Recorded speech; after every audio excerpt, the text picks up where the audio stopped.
I'm live. Holy heck, I'm live. Hi.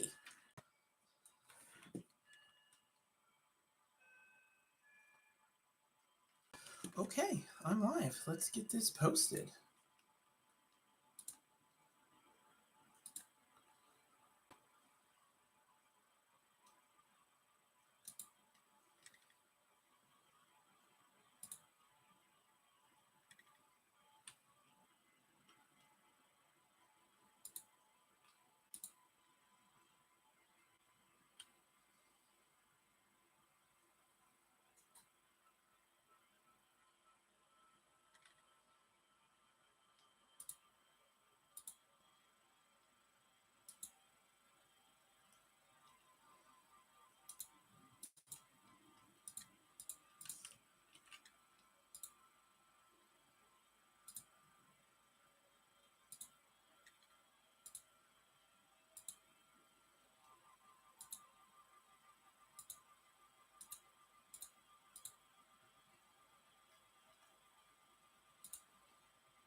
All right, I'm just getting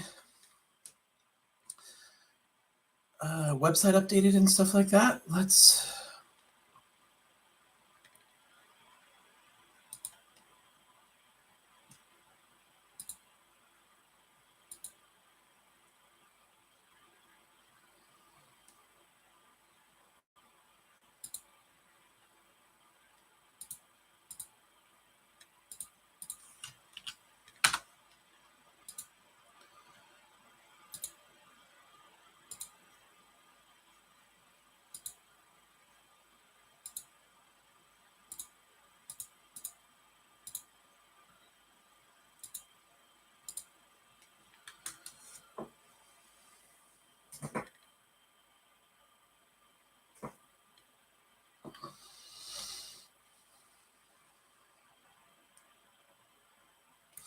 All right.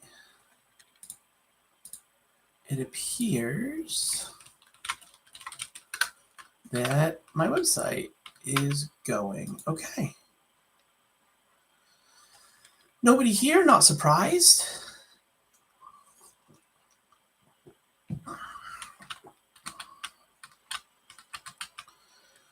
But website is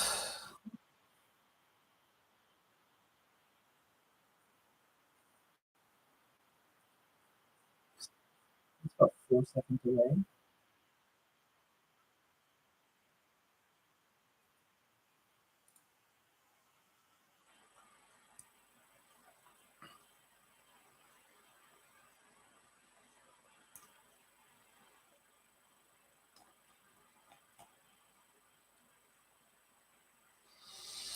Okay, yeah, everything.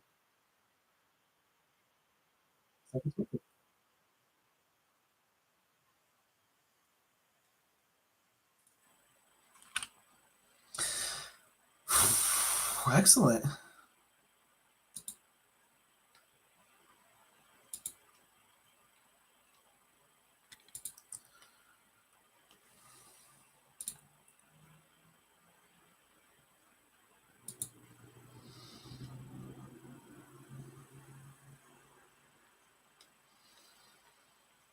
All right, so here we are.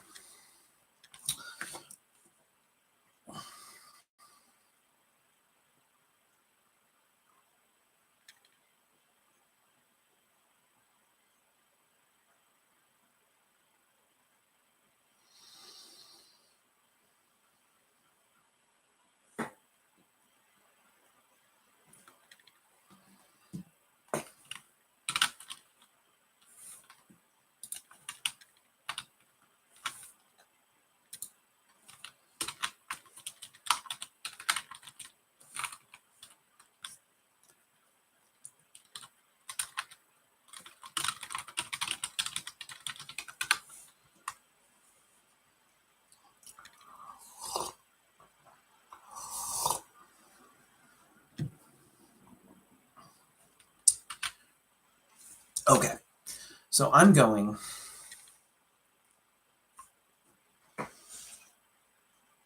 And it looks like,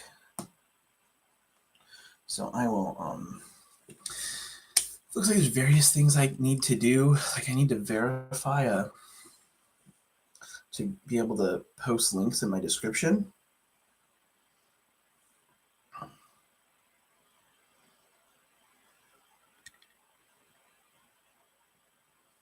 I need to turn off my Swiftly Switch.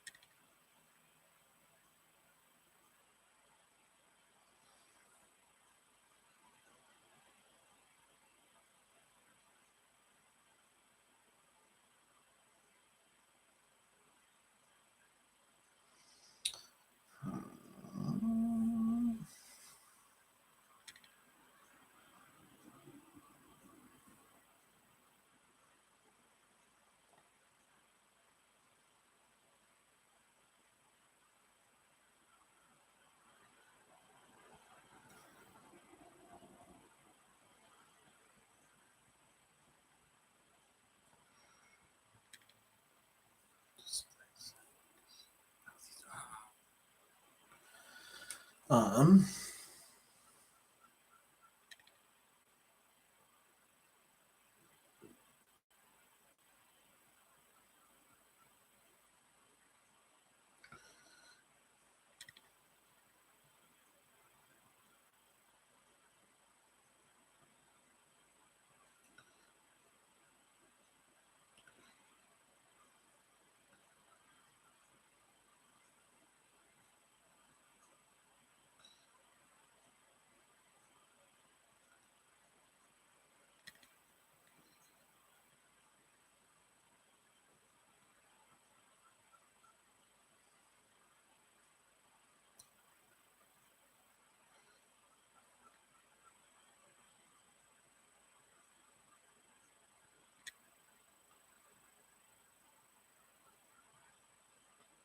okay.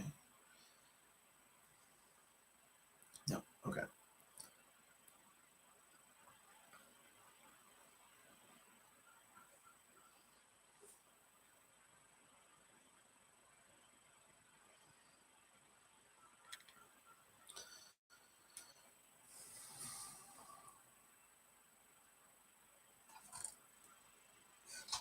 Oh, okay.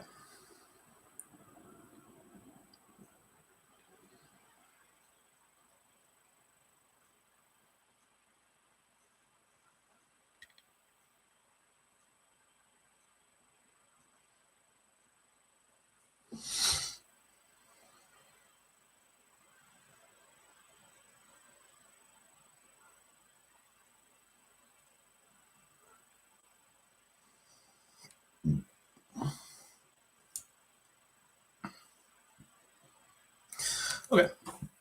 So that's happening. I'm going to make a note of that.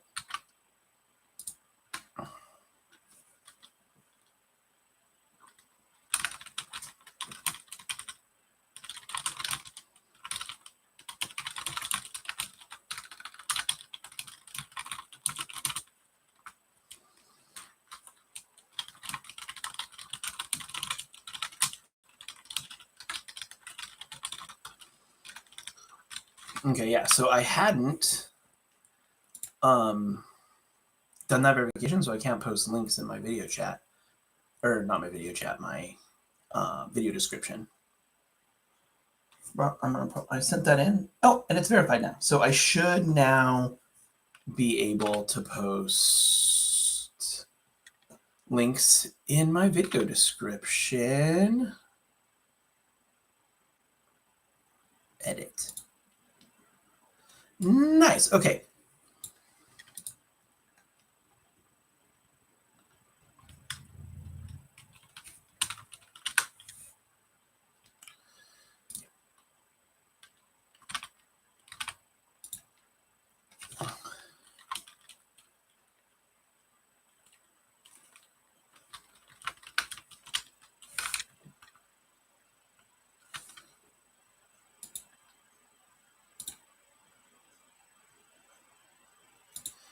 Okay, I think because I hadn't done the verification before I started the stream, the description on this, I can't change the description on this stream, or I can change it, but I can't make, it still thinks I can't make links.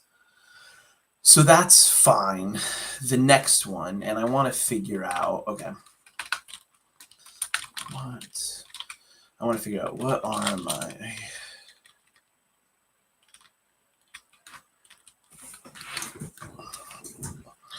and kind of my idea was that I would sort of, there we go. Now I'm like facing the camera. I'll have to crane my, or like twist so much to be looking at you. So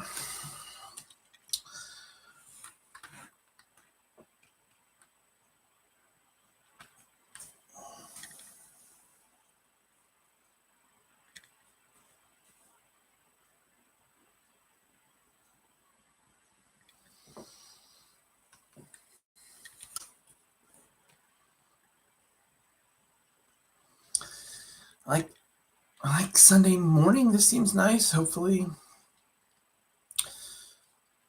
this works for people.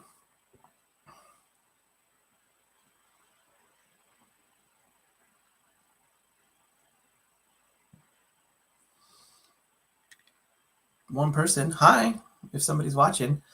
If you want some homework help, some math homework help specifically, or physics, I can do physics.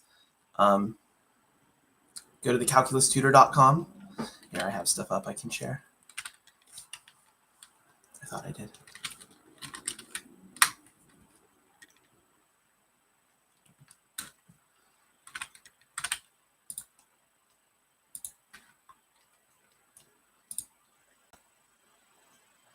So there we go. You all can see. So this is my website. This is where, if you ignore that stuff up there, because that's because I'm logged in. Yeah. You can see the streams right here. You can click learn more. You can click this banner. This will change after today. And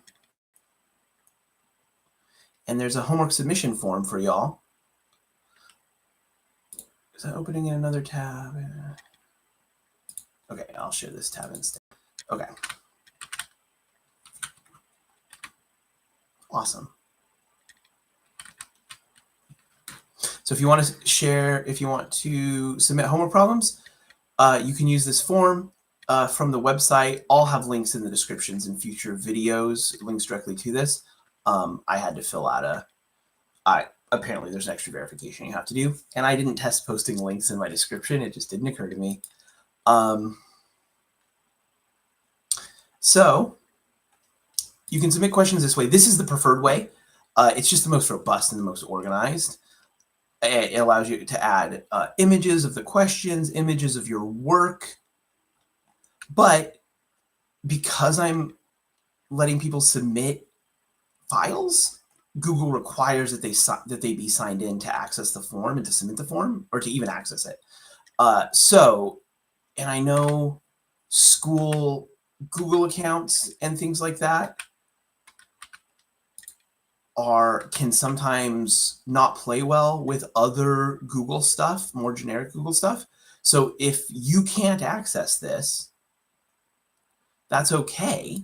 You can always just email me directly, ryan@thecalculustutor.com. Form isn't working, and I'll find out. If I just end up not getting hardly any submissions for it, it means it's not useful to people actually. So if you can't submit via the form, don't worry about it. You can always submit via my website, or via emailing directly to me. When you do that, so the form will just walk you through the process. An email is more generic, right? So here's how you get a good answer. Here's how you ask a good question so you can get a good answer. Give me something to call you, just so I can say, oh, this problem was submitted by blah, or hey blah, when when you're working on this, try this. Whatever you want to be called, and your pronouns if you care.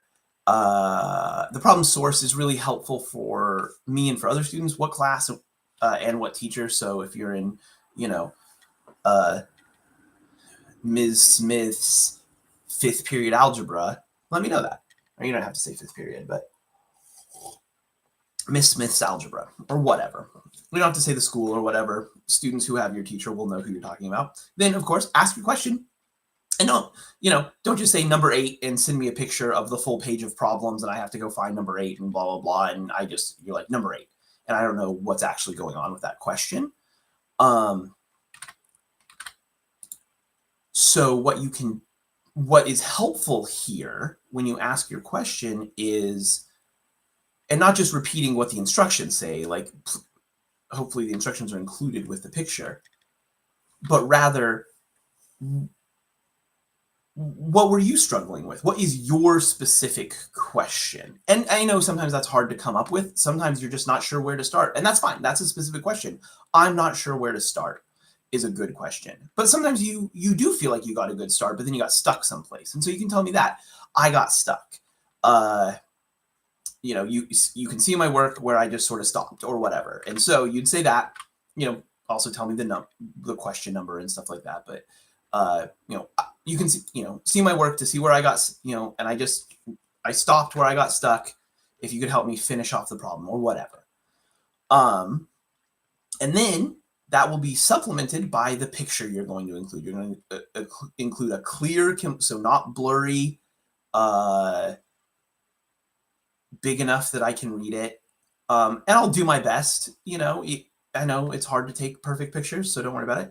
And then complete. That just means make sure the whole problem is shown and not cut off, including the instructions and things like that. If your teacher gave you specific instructions that you can't take a picture of, that won't be included with the picture, include that as part of your question. Say, oh, and also the teacher wanted us to do it this specific way or something like that. The teacher wanted us to use Pythagorean theorem specifically or whatever. And yeah, this is also where you when you email me, you can include as many pictures as you want. In the form, you can include up to 5. So a picture of the problem, any diagrams that go with the problem, if it'd be helpful to have them in a separate picture, and then a picture of your work, whatever you've done so far. If you've done some work, because what I would love to do is continue off of your work, right? Now, you can see here, I will never show your work on stream without your permission. So I'm not going to show it and then continue. I'm going to see what you did. I'm going to work through the problem sort of up to that point in the way I would work through it. I might point out some things I liked about yours. I might say, oh, Calvin distributed this number right here at this step. I think that's a really good idea at this step, or something like that. Right? So like I might comment on what your work in a building you up sort of way. But I'm never going to show it, and I'm never going to like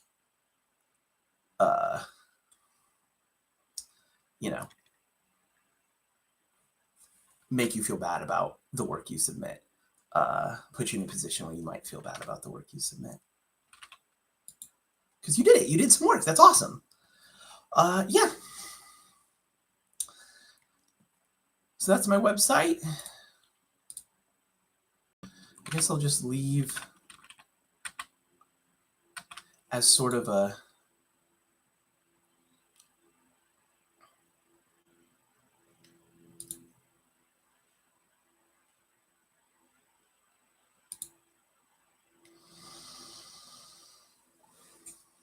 So yeah, if you go to thecalculustutor.com, you can then get to this form. And in future streams, I will just have links in the description directly to this form and my email address down there. Hopefully that you can just click on and send me an email, but either way. Yeah, this will all get more streamlined as we go. Partially because I can't help myself. I love to optimize and streamline.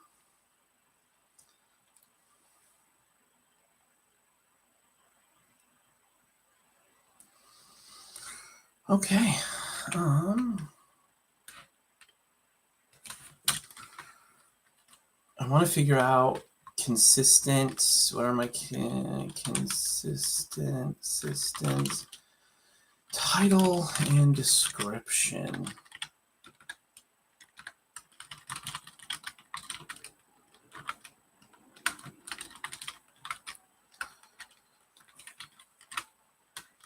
The title probably needs the day. the date, and I'll probably experiment with, so right now it says math homework help.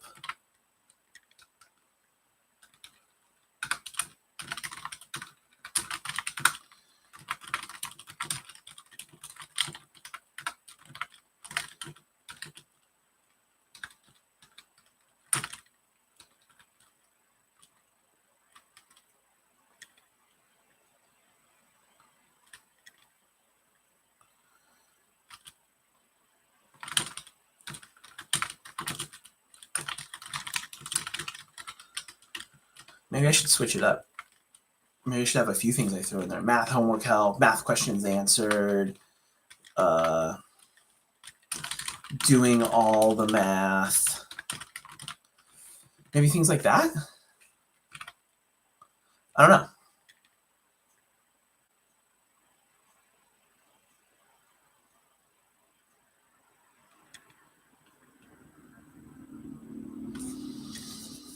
Also, in future, you know, especially as I get this set up and going, I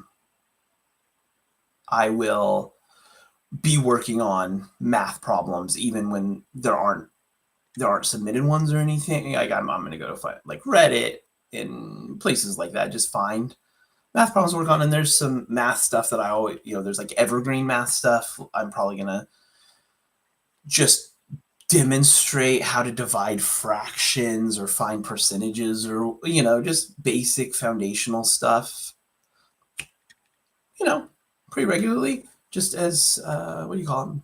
Refreshers, skill builders, teachers like to call them.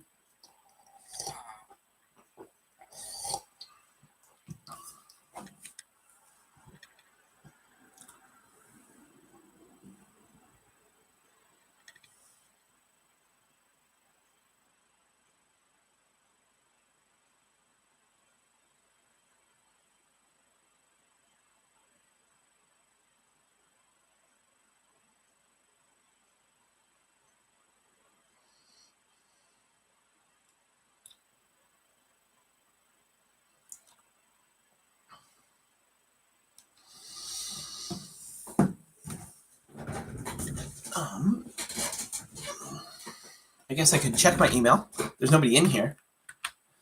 But part of what I want this to be like asynchronous a little bit too, so people can submit their questions, and even if you can't tune in to the live stream, right?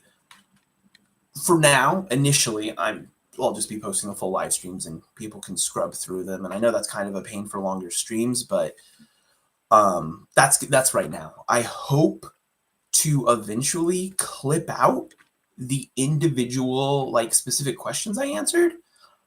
I'm make those available somehow as shorts, their own separate videos. We'll see.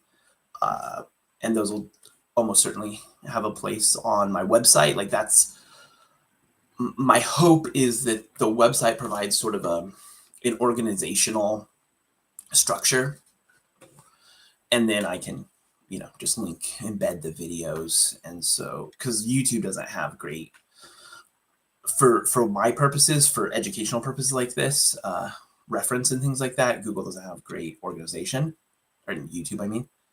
So I need to supplement it. And my website is, I think, the perfect place for that for right now. I have a whole page dedicated to it. And then there will almost certainly be a sub page to this, which is where you can go to look up past videos and answers. Part of what I hope to do with this, though, too, is kind of build up a database of just all of the math questions that students, particularly in 4J, because right now I'm trying to focus locally with these streams, really sort of keep it on 4J, Eugene, Springfield, you know, Bethel, maybe, you know, students might access, but trying to keep this local for now to really focus on the math that's being taught here and how it's being taught here, right?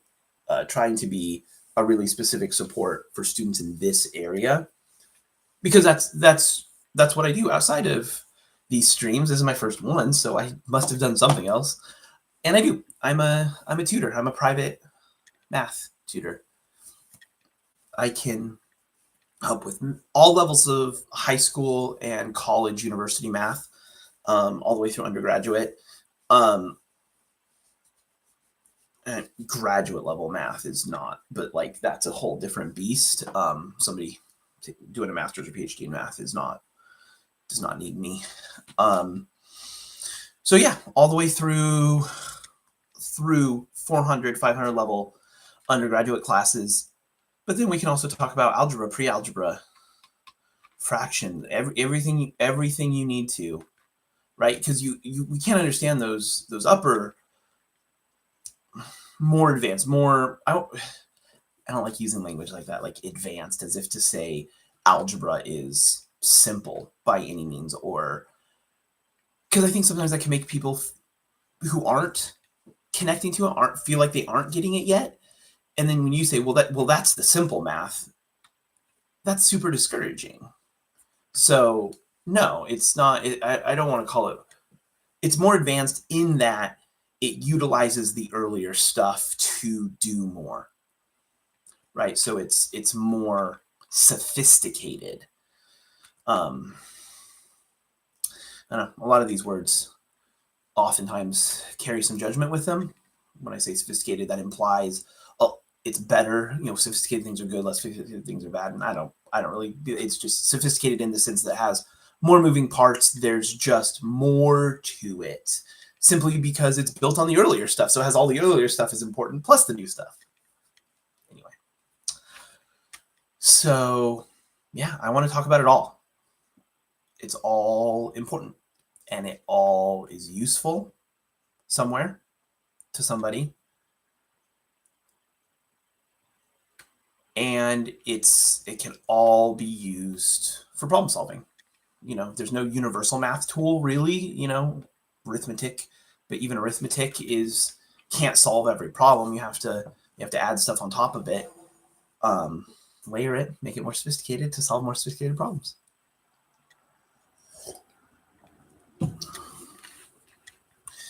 Okay, let's go and check for some questions, shall we? And a message that I'm live. That's good. Oh, you know what I should do? Let's do a test question on this form. I haven't tested the email notifications. I set those up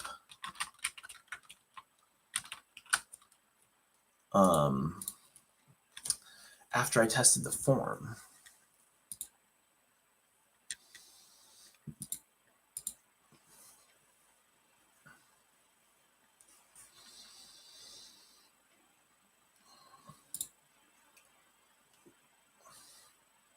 Yeah, it worked. Thank you for submitting your question. Cool. And look, yeah, you can submit more than one question. And in fact, if you have more than one question, please submit them separately. I maybe should put something on here about please submit separate questions separately. Just for organization, just to help me answer one question at a time. And it's okay if your question is complicated and kind of inherently has a couple of parts to it. That's just math problems. But if they are distinctly different questions, even if it's like number 37 parts A and B, but A and B are actually different problems, sometimes math books organize that way, send them separately. And don't worry about being perfect. Just do your best and I'll deal with it on my end. I just try not to create like a ton of extra work for myself on the back end. Okay, so I submitted that. And now we should be able, let's see, I should get an email.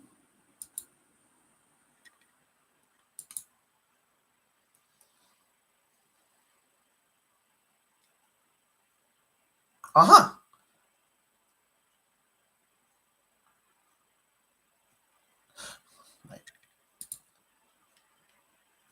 Nice. You will get an email with that you submitted your question.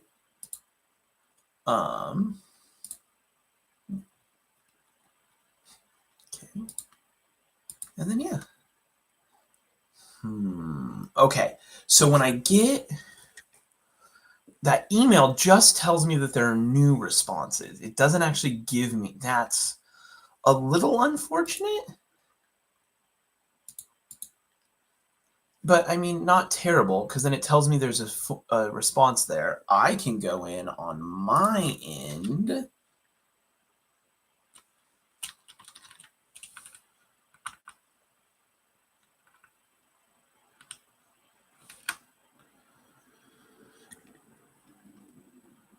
And I can see there's response. So yeah, I'm going to want to have this open too, I'm realizing.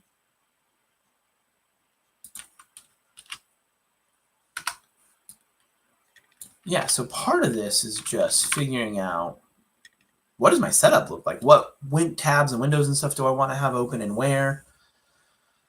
I am...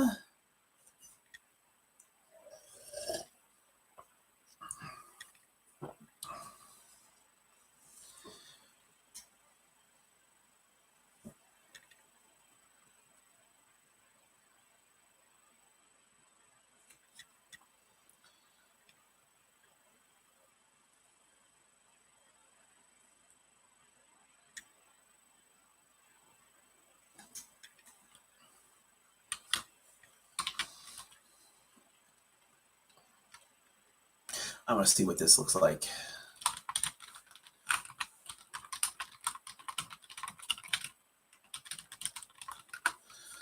From the user end, I'm going to go with my personal account and visit the stream.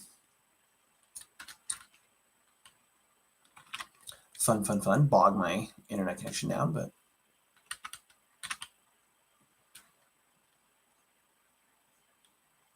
Oh, I need to go in and delete my...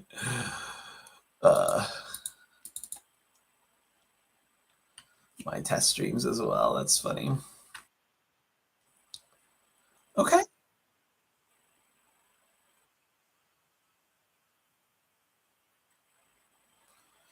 Test.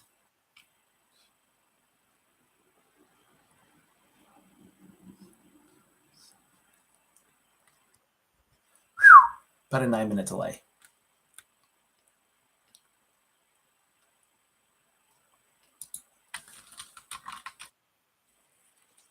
I think I said 9 minutes, 9 seconds.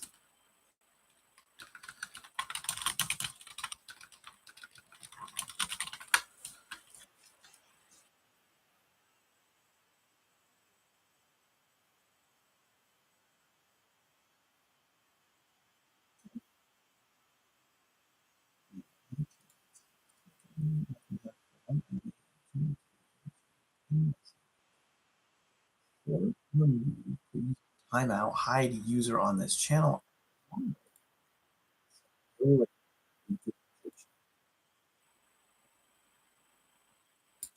Click remove.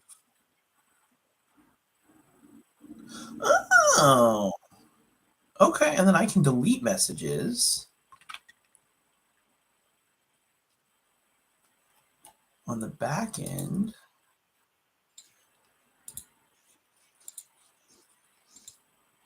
It looks like users can delete their own messages.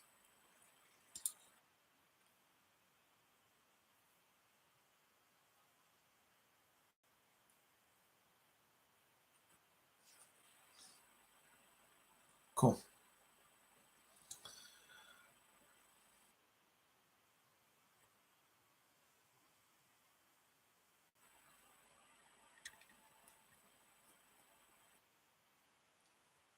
Yeah.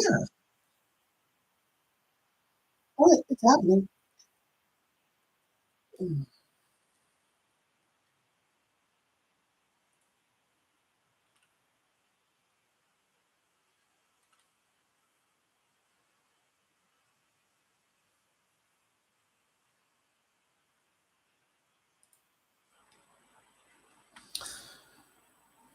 That is excellent. Okay, this seems like it's going to work. I mean, the test streams helped me figure out a lot. it's hard to figure out stuff ahead of time. Like you just have to do the actual stream. And so even the test streams, it was hard to figure out some of this. All right, let's go in and let's clean some stuff up.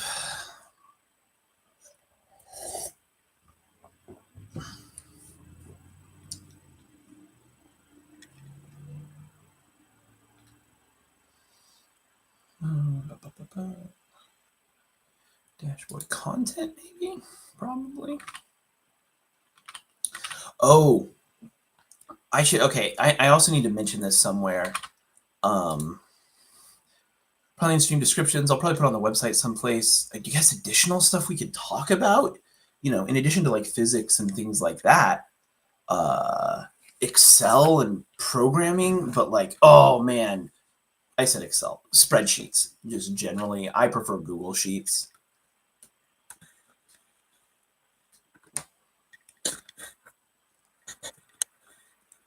There we go. Okay. I personally prefer Google Sheets. Free and just ultimately easier to use.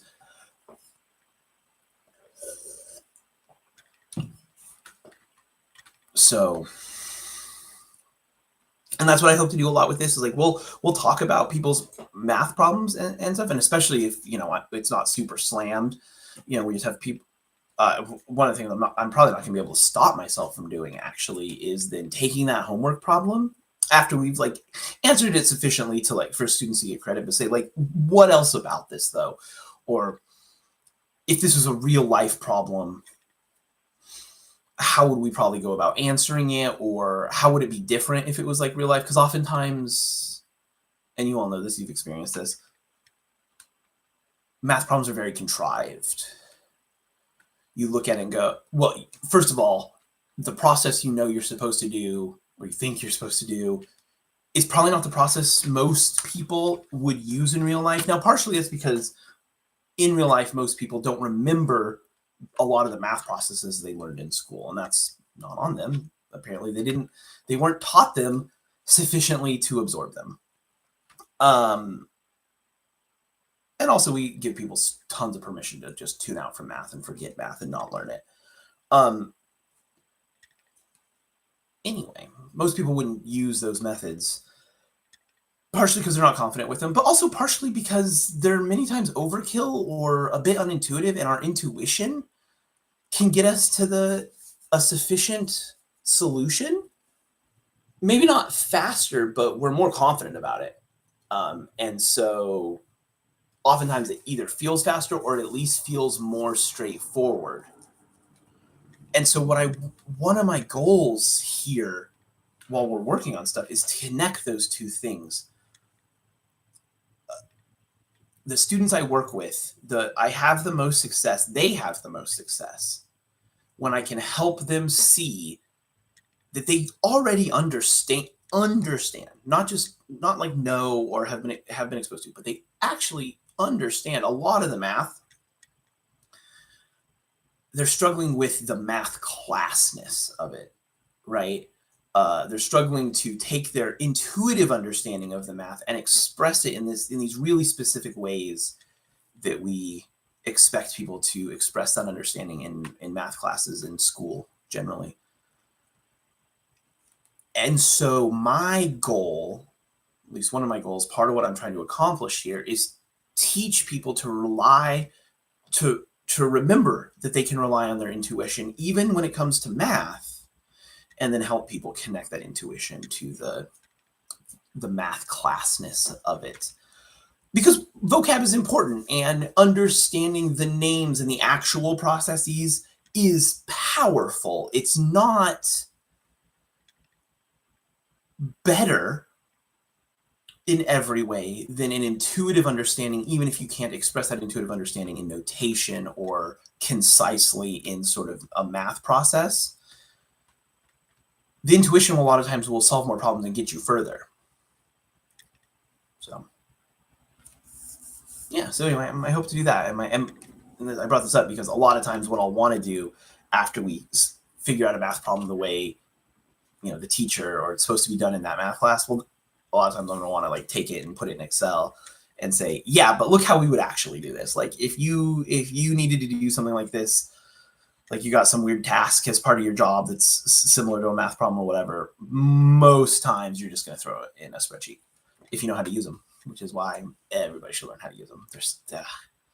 The basics are straightforward, and you get a lot of power. It's a lot of bang for your buck, even if you don't have to learn everything about it. You just learn the basics, and you get a lot of bang for your buck.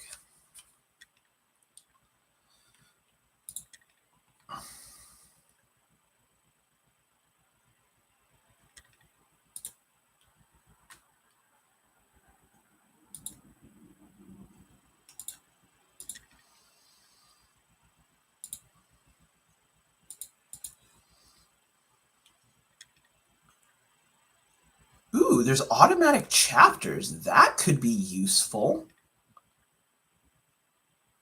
Ooh, maybe we'll see how far the automatic chapters get us.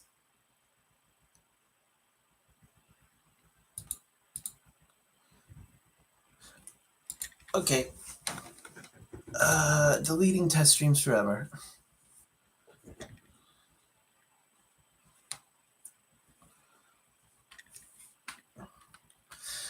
I think my real hope for these streams is that this is kind of a start. This is sort of the core. And then we sort of build out from here to do additional helpful things. Start sort of building community, like, I think every person who starts streaming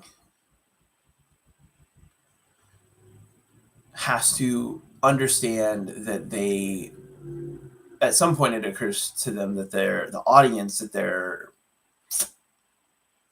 courting, that they're trying to bring in to their streams, is a community. Especially because the nature of this is you get a lot of repeat, people coming back. And I think that'll be even true for mine. That was my experience when I did this sort of thing in person when I worked at South.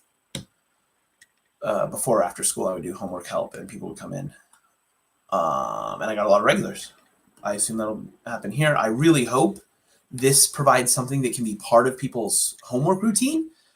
You come home, you pull up the stream, you get your math stuff out, you do your math homework, and there's somebody to ask questions to right there while you're working. And I was talking to my partner last night that just that alone, just this being something that can help people establish a regular, consistent homework routine and a math practice, that's going to help people out a ton, even if they don't never submit a question and never get an answer from me. Just the fact that this gave them something to attach a routine to so that they're doing their math homework consistently. That's going to go a long way for many, many people. But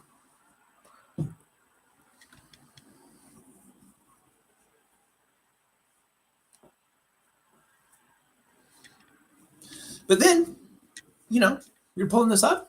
We're doing, several people in here like doing their homework together. It's a little homework club. And I'm here to ask questions when you're ready. And my hours that I'm streaming right now, these are the start.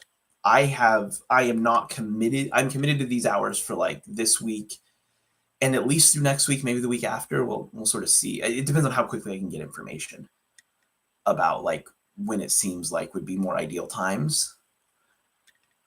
I think this Sunday time is going to stick. I can see it extending.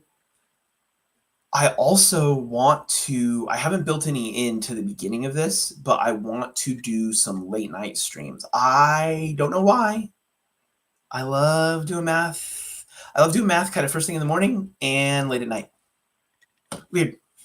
Right before and right after and before after I get out of bed and right before I go to bed. Maybe so I dream about math.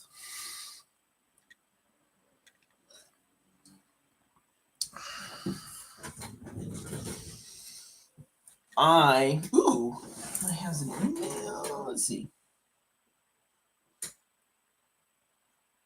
No, it was just an old notification.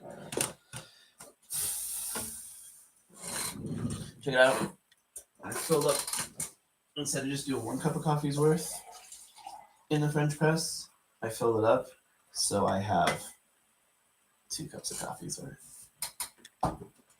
That right there, that is, I think, going to be a thing that's pretty much always here on Sundays. The French press. Might have to give it some googly eyes, give it a name. It's our first mascot.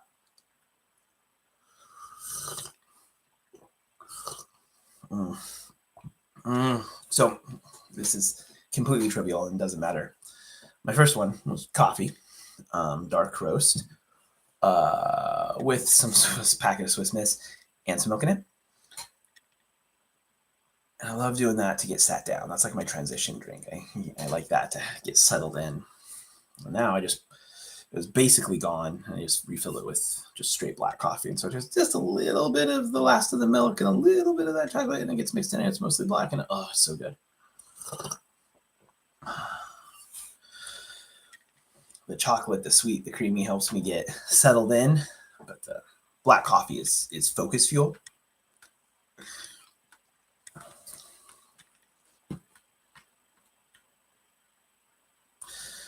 Okay, let's see. I deleted those. Now let's mess with the podcasts, or the podcasts, the playlists. One of the tabs on the page I'm looking at is podcasts. Okay, that's fine.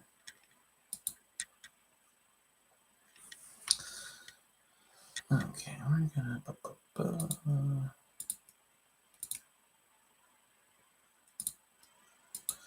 Yeah, and my hope is that as we start building up, even a small, but like, if there's a regular audience, people who are interacting with my content, both live and via posted archive stuff on the website, that sort of thing. My hope is to get some input from users about how to organize this, because like the things that are most important to me on the back end, I'm not going to be interacting with the side of this that you all are most of the time. And this is just a hard thing about this sort of developing something like this, like including a website.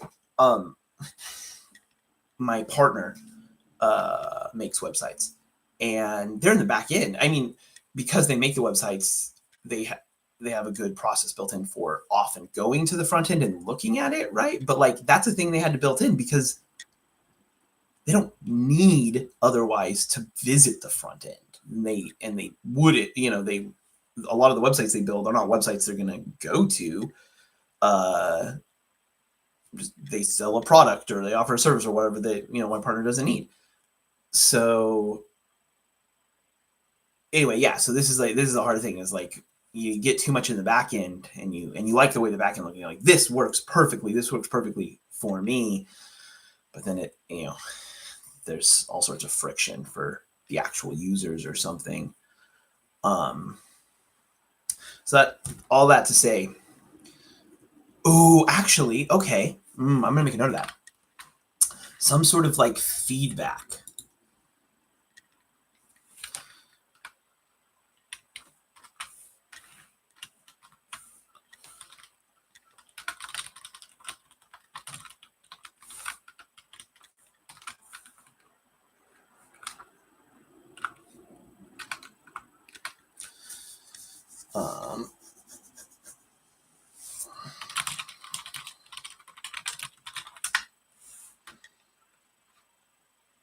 I mean, honestly, people can just email me. I think feedback is, I was gonna say I want a feedback form, but I don't think I actually do.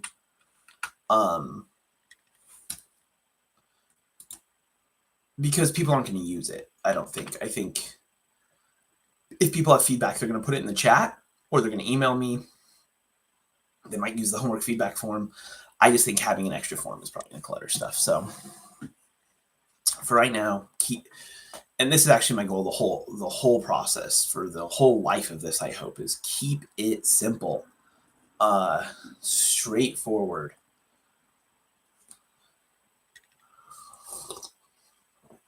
I need to be able to receive questions sufficiently that I can give them good answers, and students and visitors, users need to be able to receive,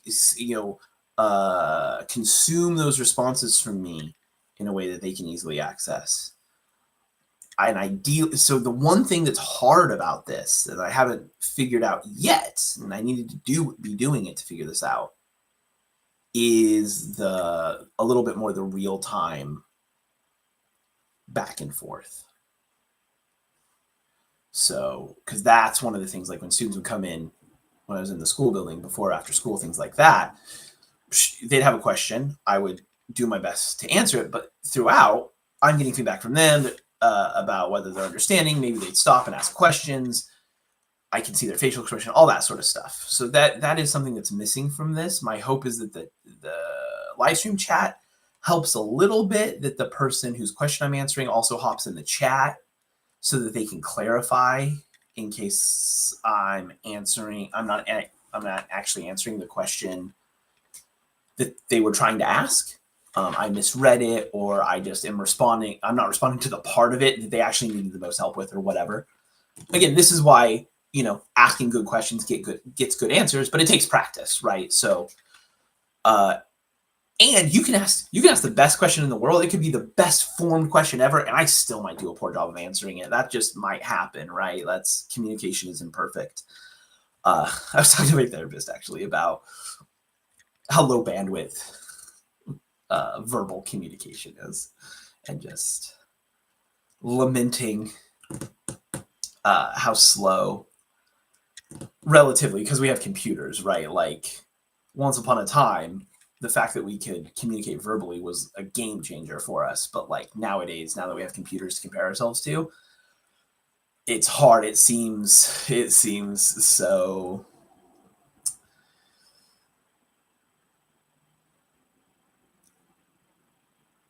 natural. You know what I mean? Undesigned, unintentional, unoptimized. That's what it is. It's unoptimized.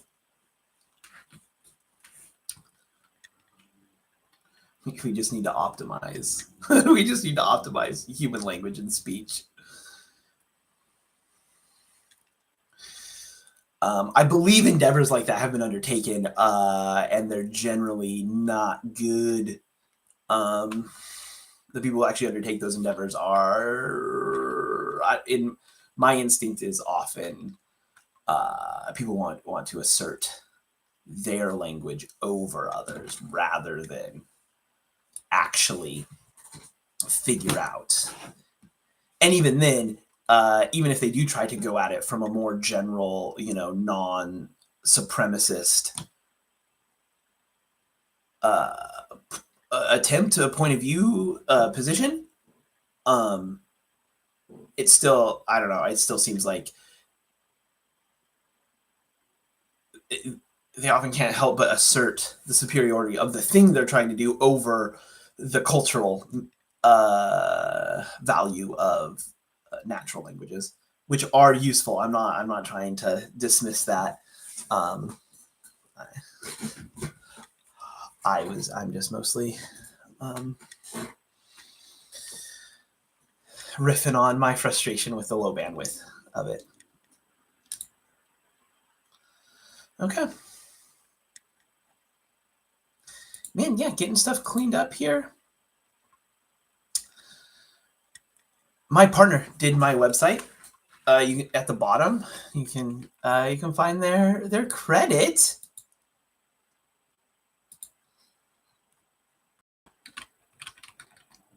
Yeah, right on there. Okay. Yeah, you can find their credit. Site by Just Cole. Here's their website.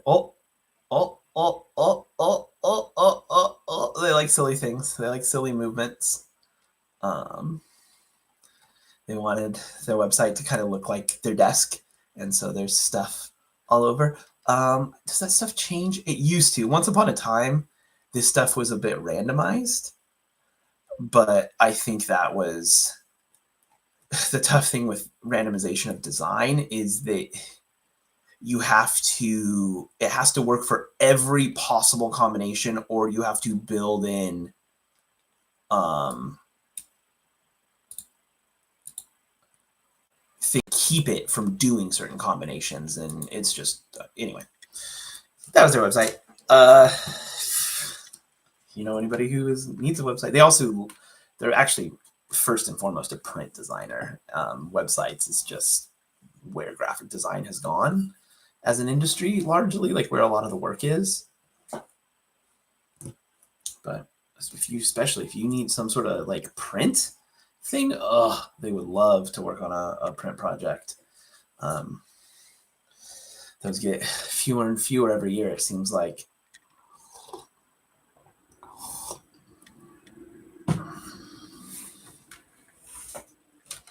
They need to make some packaging, though. That you will have seen some of their packaging in like Market of Choice, things like that.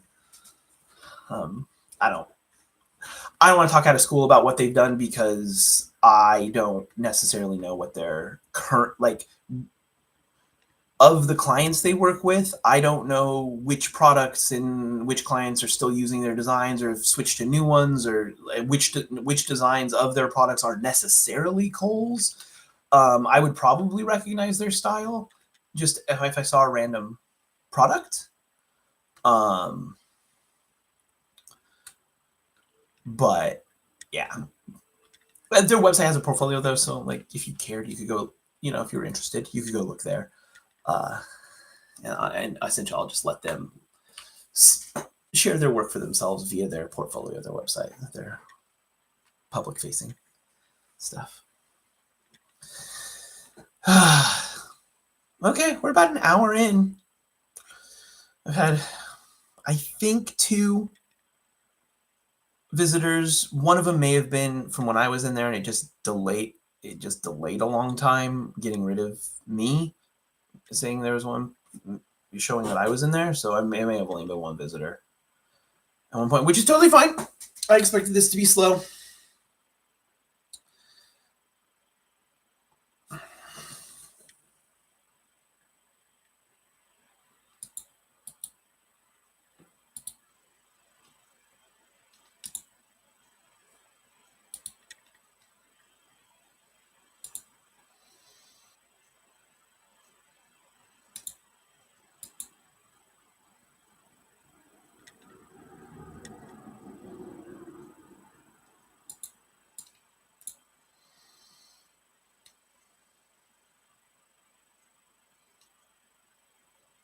Huh. Okay. Yeah, I'm not sure how timely that the viewership number is.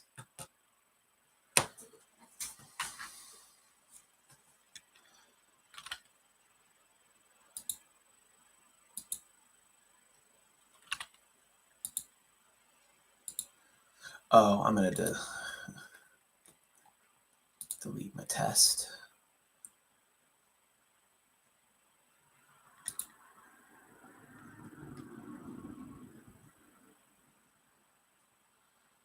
No responses there. No emails.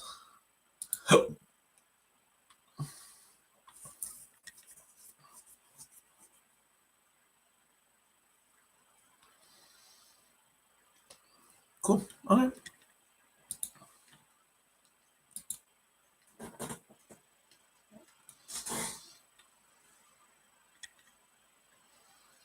Oh, shoot.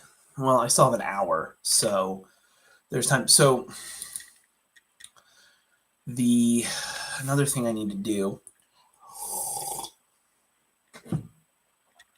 Sorry for the slurp. I'm really sorry. I have loud drinking noises, and I now that I'm doing this, it is probably something I'm going to need to address at some point, Matt.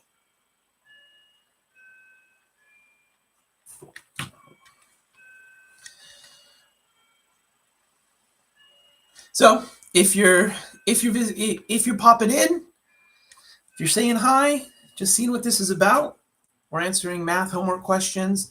I have on the screen shared the form that people can use to submit homework questions. It does require you at the bottom.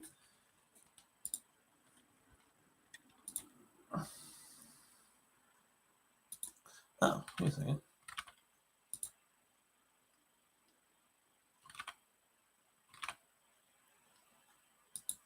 Nice, there's that one, and then there's this one. Okay, cool. This is the tab I'm sharing.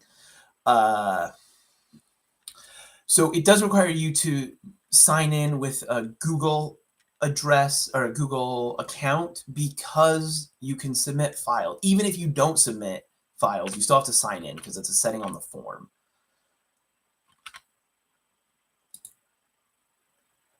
So that said, if for whatever reason your Google account will not play nice with this form, there's nothing weird about this form. It's that if you have your Google account through your school, sometimes there's restrictions on it that let it not interact with Google stuff outside of your school. So if you're finding that you can't access this, just email me. There's my email address right there, ryan@thecalculustutor.com. It's also on my website, though. So if you go to thecalculustutor.com,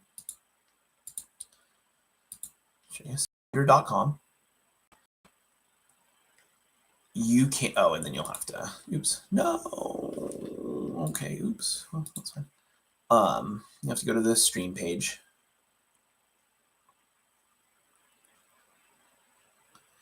And then here's the button, the homework submission form. That's how you get to the form, but you can also email me if the form's not working for you.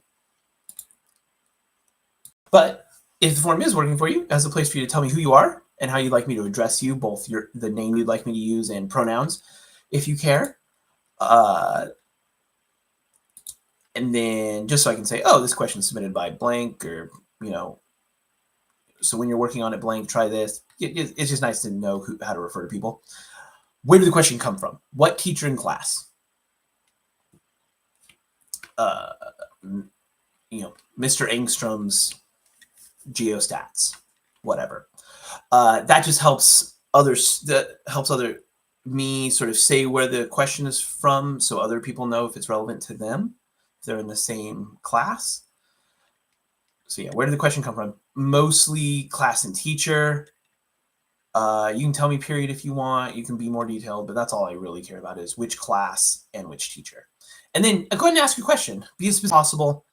Tell me where you got stuck. If you just didn't even know how to start, that's specific, right? Like that's as specific as you can be. So be as specific as you can be is the key there. In order to help you be specific, the next question down allows you to attach images. And so make sure your image is clear and complete. So clear, it's not blurry. The text appears big enough in the image that I'll be able to read it. So make sure after you take the pictures, you look at them really quick and sort of zoom in to just make sure stuff is actually legible. And if not, just retake the picture really quick. It doesn't have to be perfect. If it's a little blurry, but it's still legible, just make sure I can make out all the numbers and symbols and things like that, right? And modern phones have such good cameras that this usually isn't a problem, but if you're in really low light or something, it can be. So just check your pictures before you send them. The other thing that can be really useful, and then when I say complete, I mean the whole problem, including the instructions, possibly any diagrams. If you need to take more than one picture, that's fine. You can attach up to 5 pictures in this form, and unlimited pictures to an email-ish, right? And then the other thing that can be really useful for you to include as a picture is an image of any work you've already done. If you've already, like in your notebook or on paper or whatever, partially worked through the problem, and then you got stuck or you weren't sure what to do, or you got to maybe you even got to the right answer, but you're not sure why it's the correct answer. You're not sure if you did it correctly or if you just sort of got lucky. Send that along. That is a specific question. Can you check my answer and explain why this is the correct process? Like I did it. I have a lot of students during tutoring that's kind of a lot of what we do. They do all their homework ahead of time, and then in our session, they ask me the questions they had as they did the homework. Sometimes that's problems they couldn't do because they just were stuck and they just didn't understand the concept enough. But sometimes it means all the problems are done, and sometimes they're all even correct. that's really fun, is when I can tell a student, yeah, this is great. And yeah, that is the right process. You're doing it right. And then that lets us sometimes get into okay, yeah, but what is this process? Like, what am I doing when I do this? Because there's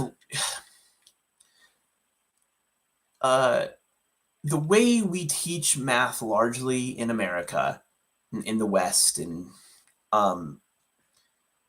means that students learn pretty early on, at least the ones that are good at this, how to follow processes, even if they don't understand those processes. They learn how to follow steps, and like they learn the pattern recognition of it, which is great. It's like this is one of our human superpowers, is this pattern recognition and pattern continuation.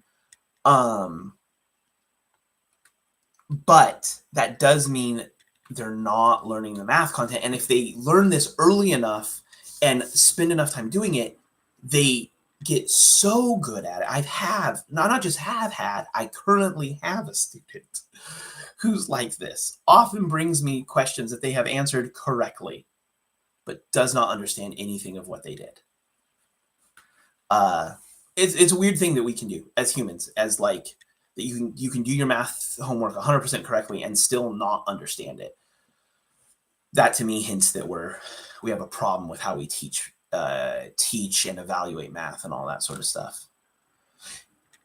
Anyway, submit the pictures that are helpful, the full problem diagrams, instructions, any work you've done, even if you're not confident about that work, even if you don't think it's good work. I want to see it. I think it's good work. I'm proud of you for having done it. Also, no, I will not show your work. I might comment on it. But almost always that's going to be me looking for the things that you did well and pointing them out. Occasionally, if there's like common errors I see or things that I see students commonly do that don't serve them, I will also point those things out as a learning thing. But again, I'm not going to show your work, and I'm never going to create any shame around your work. The fact that you submitted work that you did is nobody can put any shade on that, because you're more impressive than all the people who haven't submitted any work. So it's a really awesome thing. That said, remember, the best work you have, whatever you got, whatever you already did. And if your issue is you don't know where to start, that's fine too. Ask that specific question, and that's okay. Then if you can't use the form, like I was saying, that's okay. It has my email address, and it tells you how to ask a good question, right? This is mostly for writing questions in via email, because the form already asks you for these 4 things. But your name, so I know what to call you, what class and what teacher did the problem come from. Also, if it's not from a class or a teacher, it's more of just like your own math problem, that's totally fine. You can say that in the problem source. You're like, this came from my brain, or I was playing a video game and this thing happened, or I was reading a book and this thing came up, and I was wondering about the math of it. And then be as specific as possible, right? As specific as you can be about what your question is, where you got stuck, what you're wondering about, whatever, right? What did you already try? That can be really useful. And then again, the images, clear, complete, and pictures of your work if you have them. And that's how you submit a good question, which is also how you get a good answer.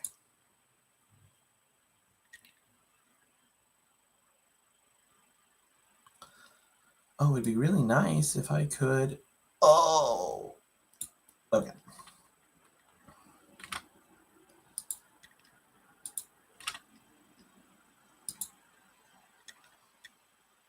Yeah, I wish.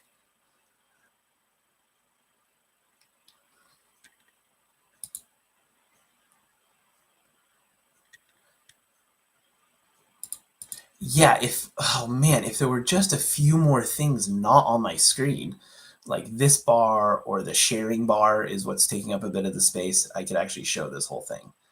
I guess I could zoom out slightly. There we go. There we go. Yeah, that actually works. Boom. So this is my website, calculustutor.com. You guys can put that in the chat. Have a question?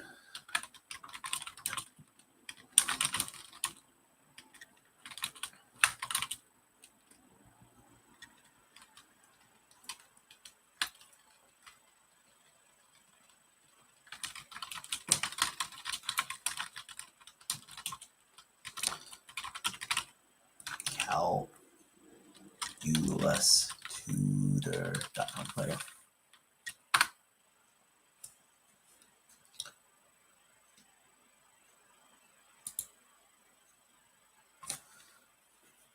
Ooh, I can pin a message.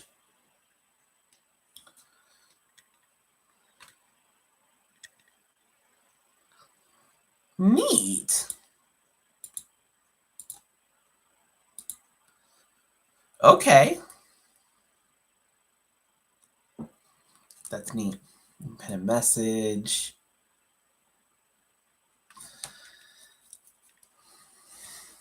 Once I start getting some visitors, some questions, this is going to be neat, I think.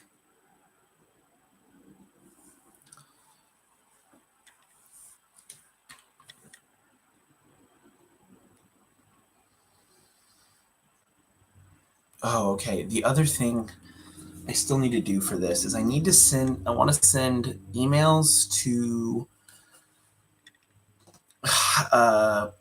4J high school math teachers, 4J high school counselors, SPED admin. And I have this list of people. It's just going to be tedious to send the emails,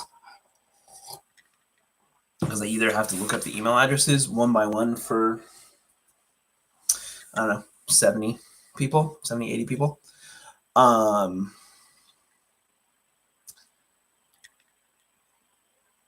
Or I have to submit the messages one at a time through the message portals, because, well, maybe I can get the email addresses faster. Let's see.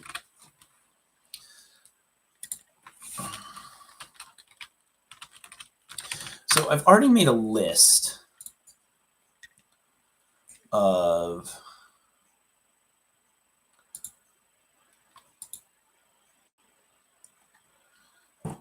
the people I want to contact, the various math teachers, counselors, like who they are.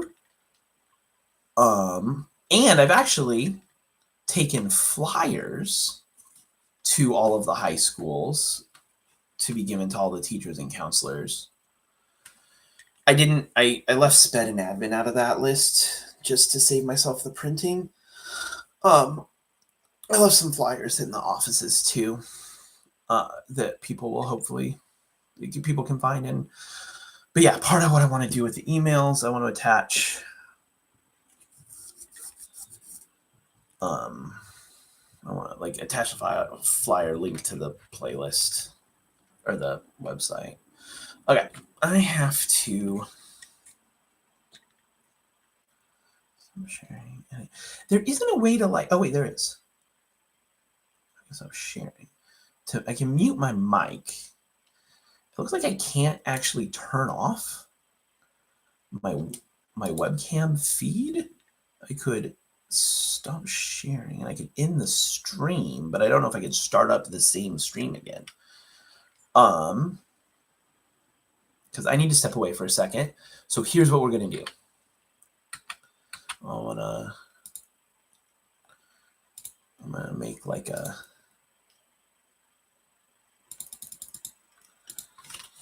Ryan. Oh.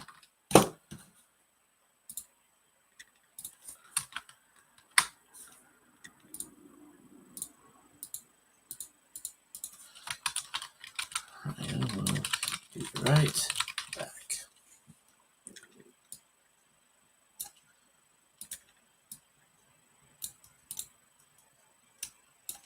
Okay, I'll share this tab instead.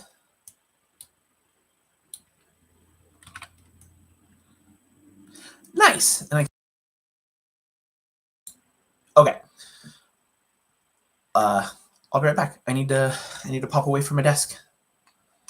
But I will be right back.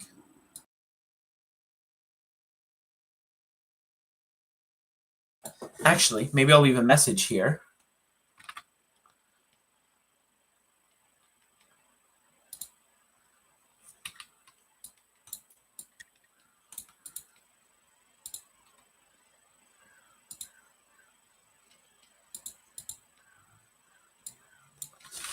Submit your math question at thecalculustutor.com.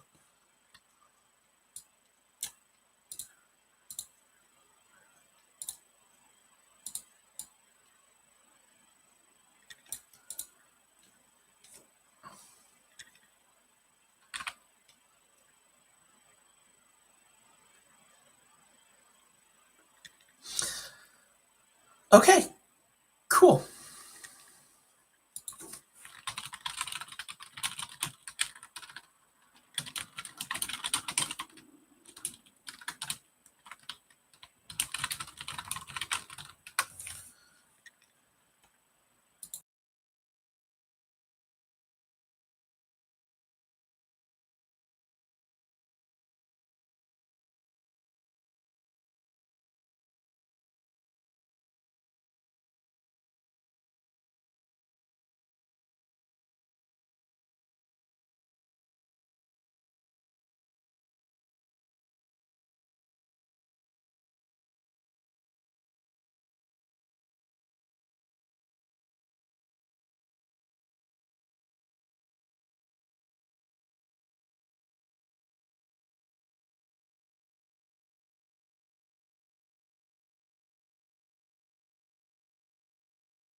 And I'm back. Howdy, howdy, howdy. While I was gone, it occurred to me, do people watching the stream on my website count as viewers? Can I see whether or not they are watching it? I would assume every YouTube player that is actively playing, that is playing this stream, counts towards that number. I would assume. Let's find out. I'm going to go to... Yeah, I'm going to do incognito window here. Let's see. Go into the home page. And I'm just going to start playing the stream. See the stream. Is this number going to go up? And how quickly?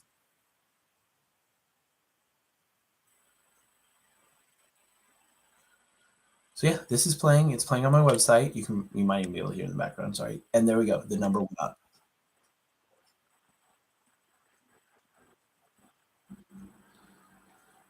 Awesome. Okay. And so now if I close that window, which closes that stream, the number should drop back down to 0 in just a second.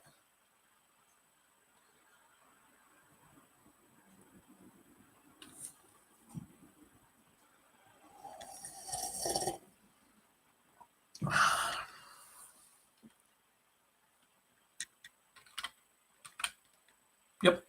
And now it's back to 0. Okay. There's a bit of delay, but that's not terribly surprising. And I would expect the 0 to be accurate. I do wonder how accurate the number actually is once it starts getting to a certain size. But because it's delayed, if there's a lot of people in and out, it'll like never be actually accurate to the moment. So it's more just a rough idea. But the 0 seems accurate for sure. So if it's anything more than 0, there are people watching. Okay, cool. I do have to write those emails. Can you tell I don't want to?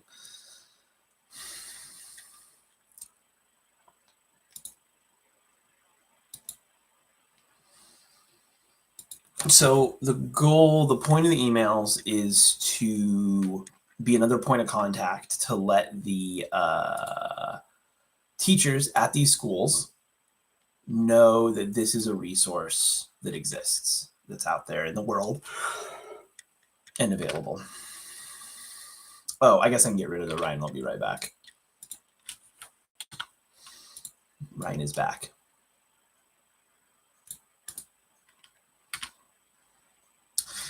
What you're seeing here is a tool I'll be using a lot when I'm actually answering math questions called Miro board, or just Miro. It is an online whiteboard. Really useful. I use it when this is sort of the main collaboration tool I use when interacting with students one-on-one. Because all my one-on-one tutoring is still done online. I use Zoom. So we use this as a place to like collaborate on the problems we're working on. I'll show you. So how I'm doing this, at least, like my setup right now, I have this Miro file open on the computer I'm streaming on, that this webcam is connected to, the main computer I'm interacting with. But then secondarily, as a second screen, I have a Surface, a Microsoft Surface, that pretty much the only thing going on this, I think the only thing going on this right now is that Miro file is open. You can see I was already in there, but my computer had gone to sleep, so it didn't show me. But now you can totally see that I'm in there. You can see where my cursor is, so I can like point to stuff. It's .com, not any other top-level domain. It's .com. Math questions, not history questions, not chemistry questions. Physics, though. I can do physics. Or computer science. High school level computer science, definitely. like 100, 200 level computer science in college. I didn't major in computer science. I just focused on it as part of my math degree. Anyway, one of the things I wanted to show off here was that, so this is just like typeset text, but like I can handwrite on this. I scribble, yeah, but like,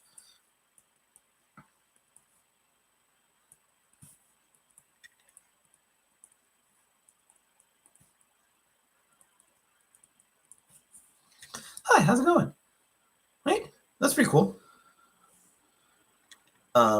My one-on-one students, I give them edit at they have each student has their own private board, and this is like an infinite digital space, right? So this is like huge.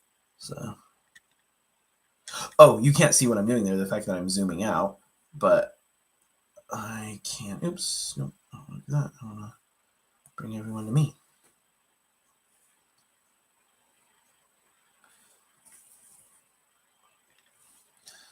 So you can see it's this sort of infinite digital space. And I created these sections for me to work on problems in to sort of keep problems organized. But yeah, you can, right? Just infinite digital space. So each student has one of their own.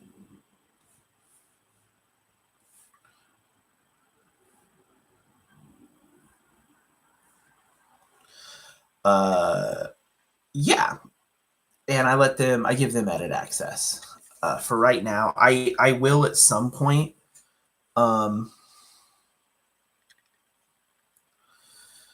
share these files so people have view and maybe comment access. I don't want people to be able to edit because then I'll have to like be really consistent about locking all of the stuff I write so it can't get accidentally messed up, let alone somebody coming in with intentions to purposely mess stuff up. But like just even stuff, it can be easy to accidentally mess stuff up on here if you like sort of tap on it and you can. So if I write like a 5, that's the way I write a 5. The way at least I write a 5, it's 2 strokes. And so if you accidentally tap on that, and you can like move part of the 5 away, and then you're just left with stuff and be really confusing if you don't notice it happen. So anyway, so I'd want to lock all of the stuff I do, and inevitably I won't. And the one time I don't is the one time it gets messed up or something. So all of that to say, eventually, whatever current file, or just all the files, I plan to give visitors comment access. So just people with a link give comment access. So that could be another way to ask questions, is to go in and leave a comment on a section. So this could be a good way for people who are coming in after a stream and say had the same question as somebody else who actually asked it on stream, and so they're going to look for what we talked about. And it could be a good place for them if they have an additional question or a clarifying, or it's just after the fact it's clear to them, or they would have liked to have asked a question in the moment if they had been in the live, if they'd been there live.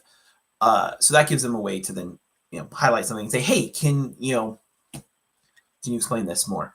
And that could be a thing I answer on the next question. I also hope one of the upsides to the way I'm collecting questions from students right now, the form and having them email me, is I get their email address so I can respond to it.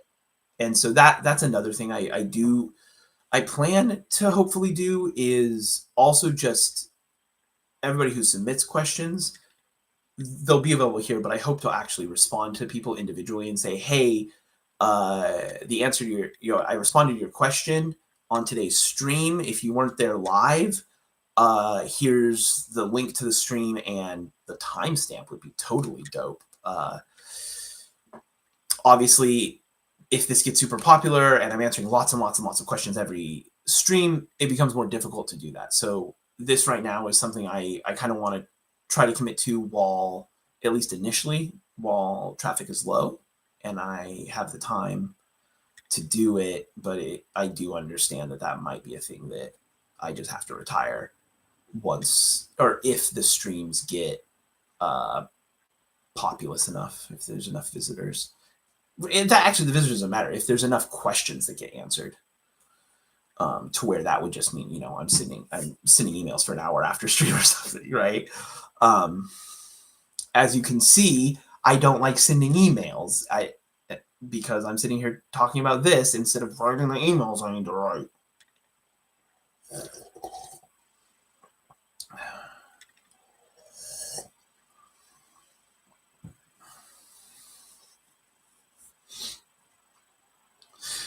Honestly, no real visitors. When I say real visitors, I mean people that ask questions. This first one, but that's okay. I'm honestly expecting this first week to be kind of slow, and I'm very, very okay with that. Not kind of slow, dead slow. And I'm kind of okay with that because it's going to give me a chance to get in the routine of it, be able to mess up that routine, be late to streams or whatever,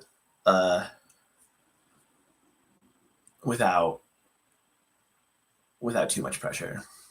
And get into the habit of, I don't have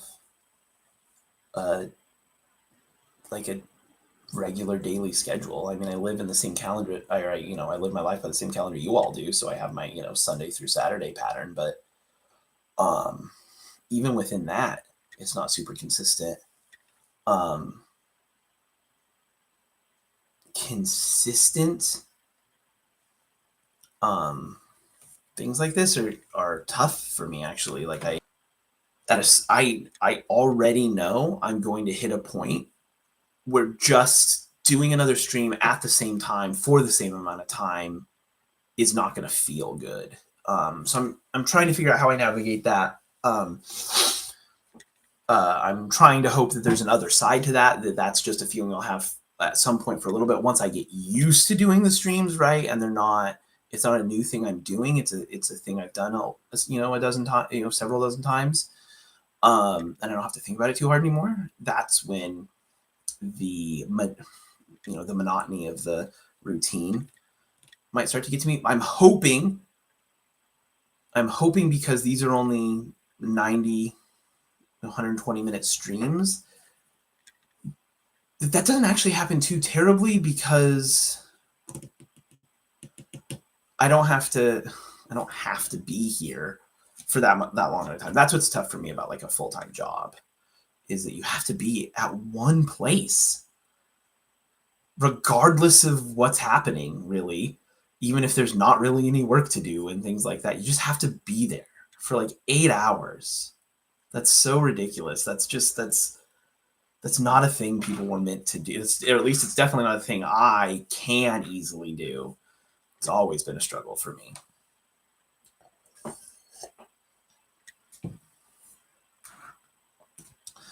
But like I end up with regular schedules with my students a lot of times, right? Like I meet with this student every Thursday at this time, and I meet with this other student every Wednesday at this other time. And, and then maybe I have 2 more students before or after those Wednesday, Thursday students that I always meet with on those days. So like as I get into the school year, regular patterns emerge, but the term kind of ends by the time it starts to feel monotonous.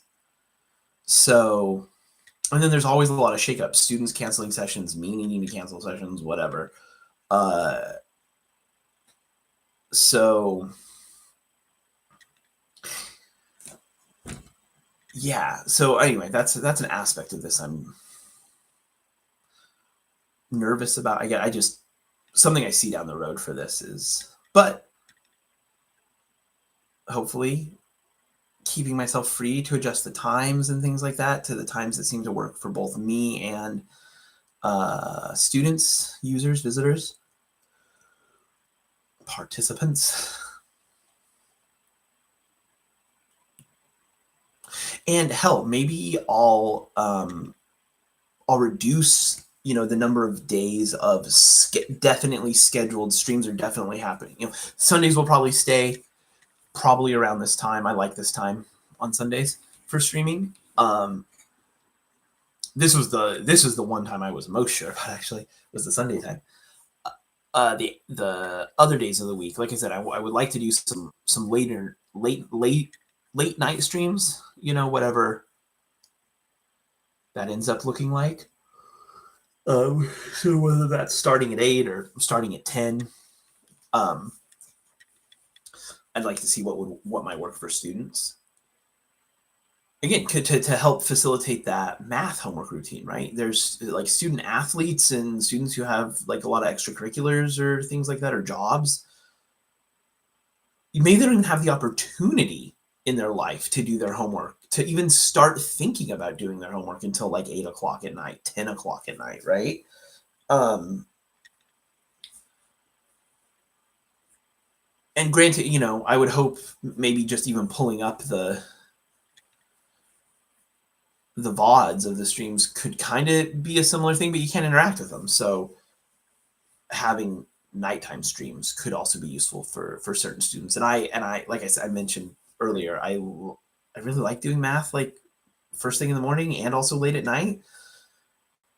Also anytime during the day, but like in particular, for whatever reason, those are like very appealing times to me. My brain's really sharp in the morning, like math type sharp. And I guess the reason at night I like it is because I'm just a little bit more tired, so I'm a little bit, I don't know, goofier, right? Like that sort of late tired. And so like the sharpness isn't quite there, but like I almost, but I'm able to more engage with the non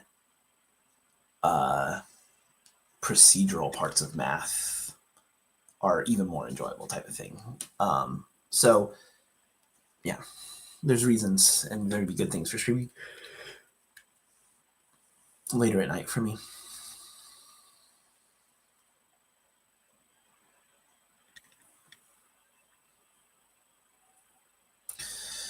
Well, man, getting through this. 20 minutes. 20 minutes to go. I'll be cutting it off. I don't see. I'll refresh the form. Make sure there's no responses there. Refresh my email. Make sure there's no submissions there. Yeah. That's okay. These things are now set up. That feels really good to have these set up and ready to go.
Miriam Mickelson.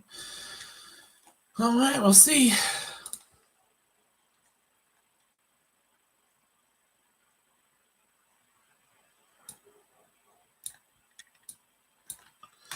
So if I do NEHS math, what do I get?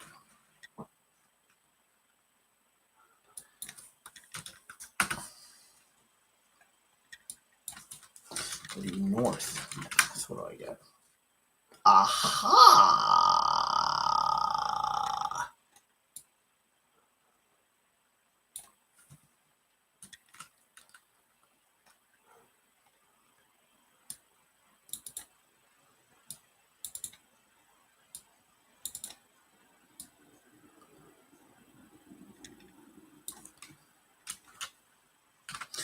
Okay, so this is nice.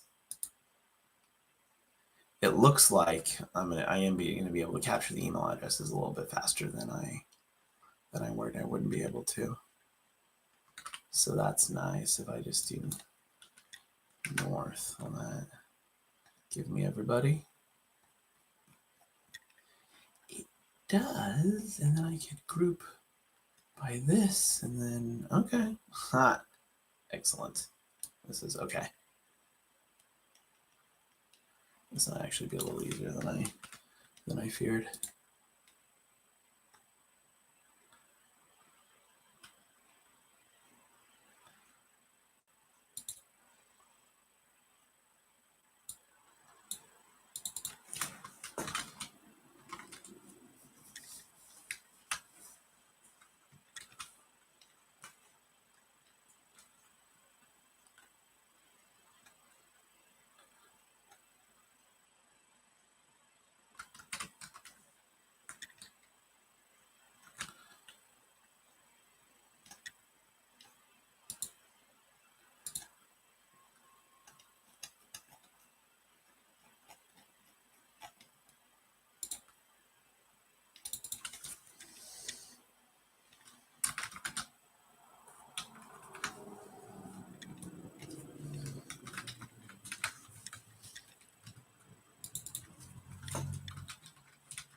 Fantastic. Okay.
I feel like this is kind of worth showing off what I'm doing. All right, so like this is math adjacent. I see we have a visitor. Hi, welcome. Thank you. I'm answering math questions, like homework style questions, but also just anything people want to know about math, really, in school. I can do physics questions, computer science. Right now, I want to show. So this is my very first stream, and I'm trying to make teachers in the area aware of it. So actually, I just want to show tools available. If you would like to submit a question, you can see on the screen, go to thecalculustutor.com. Here, I will show you what's going on here. right? So if you go to calculustutor.com, you'll see this. You can also watch the stream from there. But then you can click this banner, you can click Learn More here. I'll take you to my stream page. 0, we're launched because we're actually doing it. And then submit homework problems. You can click this button. That will take you to this form right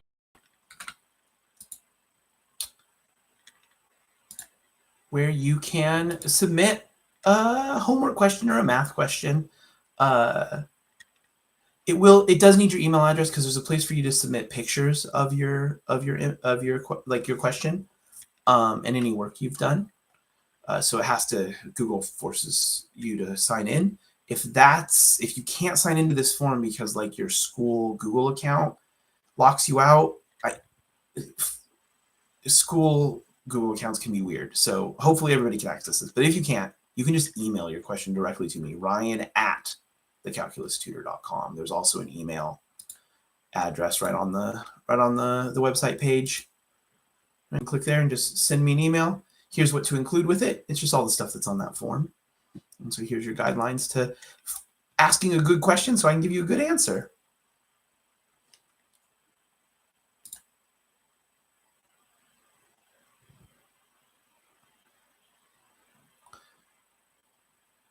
So yes, if you have questions, please ask. Otherwise, I'm going to show you what I'm working on here.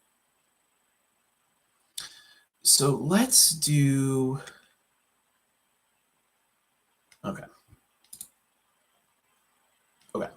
share this. So what I need all of the email addresses for the teacher, for the staff, various school staff I want to send to. And the way the school websites work now is there's a contact form for each teacher. So you can't send, say, a message to all the math teachers, which would be really convenient for me, right? So instead, check out what we can do.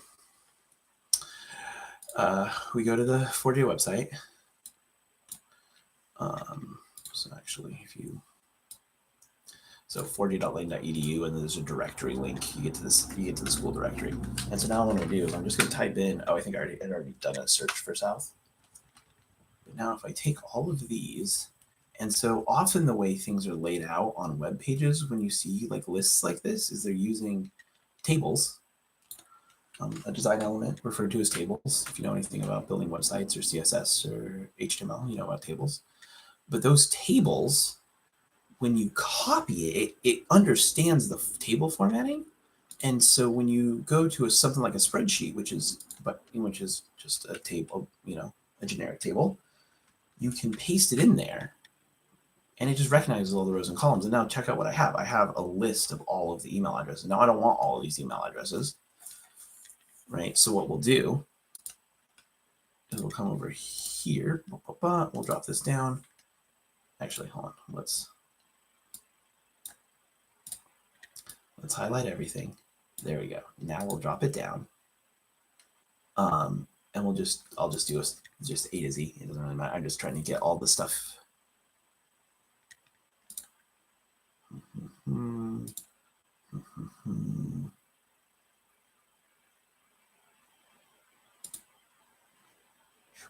Sort sheet A to Z.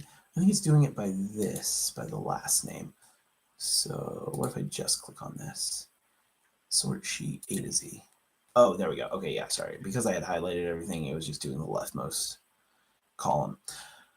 So yeah, so now I have all of these stuff. I can get rid of all of the teachers I don't need to contact. So I can do that. Go down here, 9th grade transition coordinator. Actually, the 9th grade transition coordinator, that's a counselor. I do want to contact them. 9th graders, the new 9th graders could potentially use math tutoring. So I want that person to know. So I'm going to delete these rows, right? So advanced math, advancement via individual debt. I don't know what that is. So we don't need that. And then I can look through all of this. Chemistry, counselor. Here's counselors. So I want to keep counselors in here. So I'll just delete all of this. And counselor right here is the first non-counselor. So we have custodians, and then we have daycare. Secretaries, I don't think need to know. Educational assistants, and I know Diane Binnings from when I used to work in the district. She would want to know about this. The students she works with would be useful. This is language arts, so we're going to get rid of that. Food service, French. We don't need any of these, right? Attendance, the secretary, not really. Home ec, language, social studies, integrated sciences, meh. Japanese journalism, right? Language arts. So we're just going through all of this. There's some more math, not advanced math, but just other math. This just has to do with teacher classifications. Go delete rows. There we go.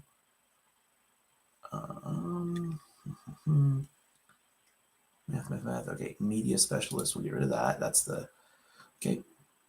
Music, physical science, physics.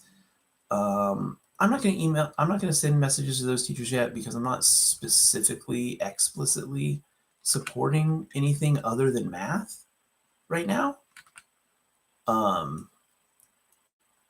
So we'll go ahead and not include that. I can always email those people later. And then here's some assistant principals. We definitely want the admin to know because they interact with students a lot. So we'll do that. We can get rid of this one row right here for that cross-country coach. There's the principal, and I bet everybody else in here we don't. Oh, no, that's not true. Special ed. The SPED teachers are going to want to know about a math resource. Math can be a real struggle for the SPED team. Speech coach, we can get rid of oh, I know Catlin. Catlin's also going to want to know about this.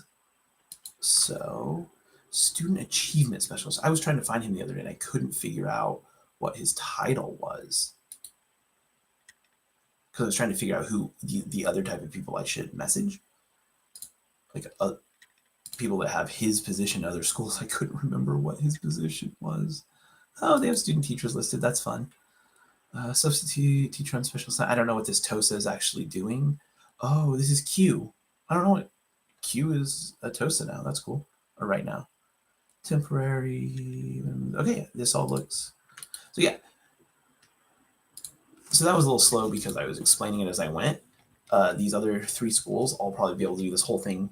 Each one will probably take me 1 minute to go through and clear out all the people I don't need. And now look, I have all of these email addresses already mostly organized. I'm going to put the math people up with advanced math. I can email them all at the same time.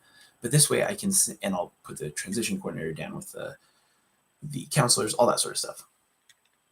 Oh, computers. I didn't see that. I can get rid of that.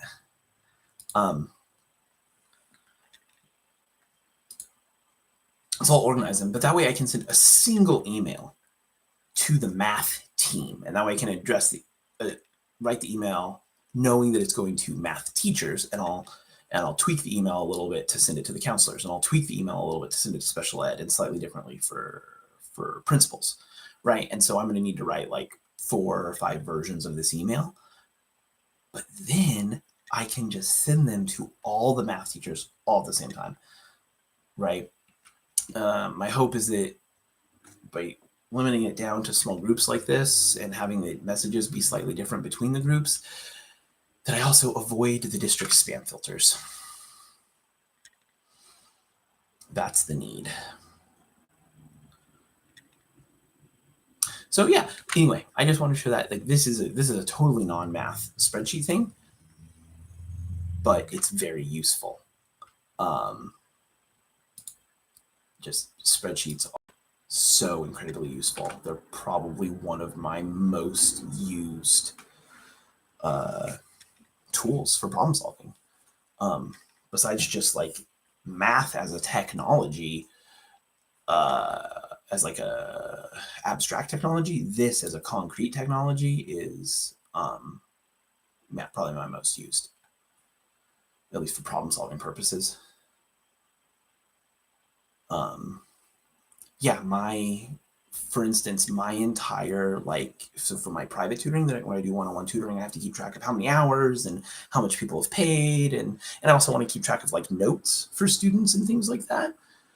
So I needed a client management system of some sort. And there's all sorts of systems that people have already built, and usually they want to charge you a bunch of money for them and stuff. And a lot of times they have features that I'll never ever use, and they're clunkier than they need to be, and they're super restrictive, and they don't plug into other stuff, and just all sorts of things that you're paying a bunch of money for a thing that's really limited. Doesn't make sense to me when there's generic things like spreadsheets that can do a ton of stuff. And so my entire client management system that I've been using for more than 5 years at this point, I think, is completely built in Google Sheets. And this is different sheets talking to each other. So I have like I don't want to show you anything because it has like student information and stuff in it. Here, let me see if this one does. Actually, this just has student first names in it, so I feel comfortable sharing this.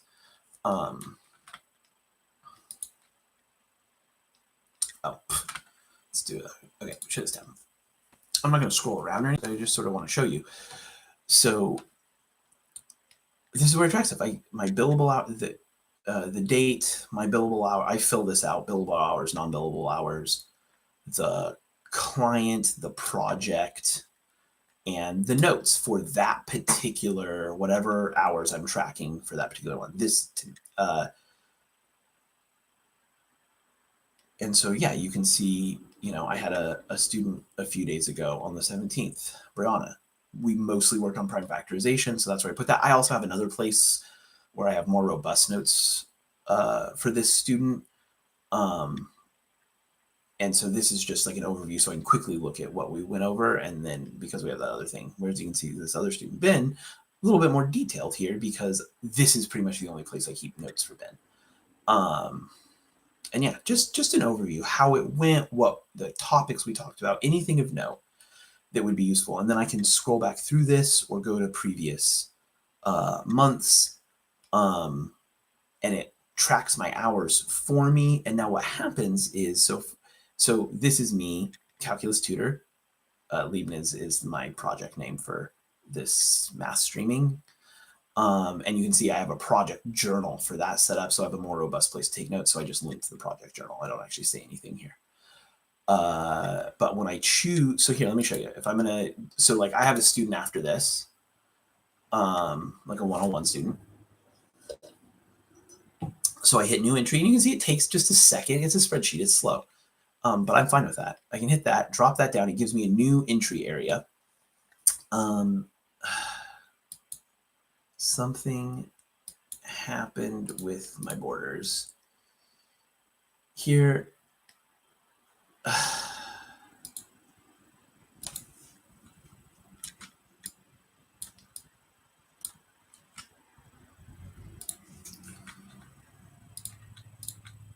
Okay.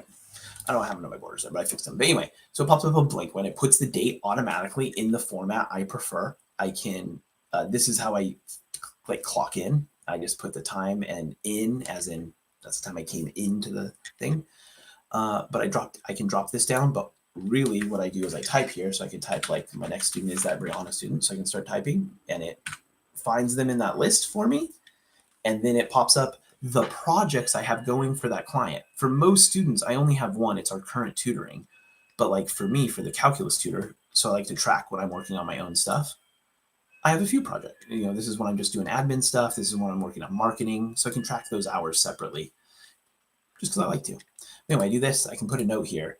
Now what happens though, so like you can see this says saved, but this doesn't say anything. So like right now, I started working on the stream today at 10:30, getting set up and stuff like that. I'm going to be done at about 1:15. So that is 2.75 hours.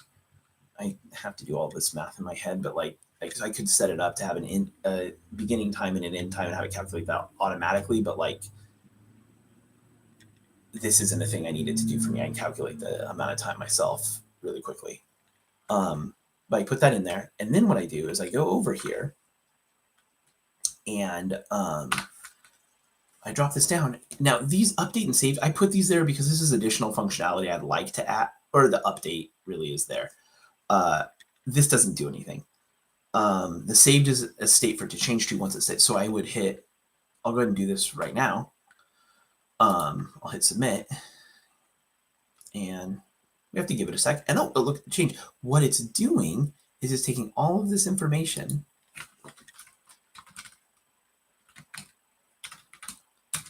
and putting it in a file dedicated to just the calculus tutor.